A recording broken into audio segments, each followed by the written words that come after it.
Mummy હા હું છે ને મારા પિયર જાઉં છું હો થોડાક દિવસ રોકાવા. હા કંઈ વાંધો નહીં. ફોન આવ્યો તો તાર મમ્મી પપ્પાનો? હા મારા મમ્મીનો ક્યારનો ફોન આવતો હતો કે તું આવી જા, અને મારા મમ્મીનો તો ઠીક, મારા ભાઈ ભાભીનો અઠવાડિયાથી ફોન આવે છે કે તું કિશુબેન આવતી રહે, કિશુબેન આવતી રહે. એટલે મેં કીધું કે લાય જઈ આવું. મારા ભાઈ તો બાકી એમ છે હો, મને હાથમાં ને હાથમાં રાખે, અને હું કાંઈ કહું નહીં પહેલાં, હું બોલું નહીં પહેલાં તો એ વસ્તુ હાજર થઈ જાય. બોલો, મારા ભાઈ તો મને બહુ સાચવે. તું બહુ નસીબદાર કહેવાય હો કે શું તને હા આવા ભાઈ ભાભી મળ્યા છે. હું છું જ મમ્મી નસીબદાર. હા કેમ કે મમ્મી પપ્પાને તો બધાને ઈચ્છા થાય ફોન કરે, પણ ભાઈ હા. ભાભી ફોન કરે એટલે તું બહુ નસીબદાર કહેવાય. બહુ પણ સારા એક છે હો. મારી દીકરી છે ને એ કેટલી બદનસીબ છે કે 1 વર્ષથી એને આ ઘરના ઉંબરા પર પગ નથી મૂક્યો.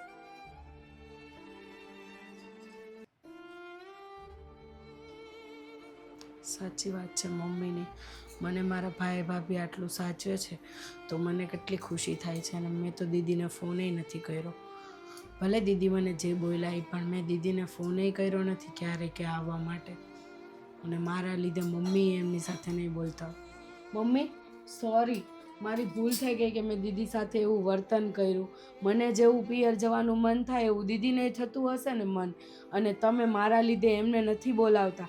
એ તમારું મન તમે બાળીને એને નથી બોલાવતા. સોરી, મારી ભૂલ થઈ છોકરીઓને ગઈ. કેવું હોય કે પિયરમાં લેવાની આશા ના હોય, પણ એમને ભાભીઓ ને ભાઈઓ માન સન્માન આપે, પ્રેમથી બોલાવે, એ જ એમને જોઈએ છે. મા બાપ તો બધા ના બોલાવતા હોય, પણ સામે ભાઈ ભાભી પણ એવા હોય ને પ્રેમથી બોલાવે એવા, તો એમને પિયર આવવાનું મન થાય. કાંઈ નહીં મમ્મી, હું હમણાં જ દીદીને ફોન કરી દઉં છું. થોડાક દિવસ એ આવીને જાય ને પછી હું મારા ઘરે જઈશ. હું પહેલાં દીદીને બોલાવી દઉં. હો મારે બસ એટલું જ જોઈએ કે તમે હળી મળીને રહો. હા, હવે અમે હળી મળીને રહીશું. સોરી.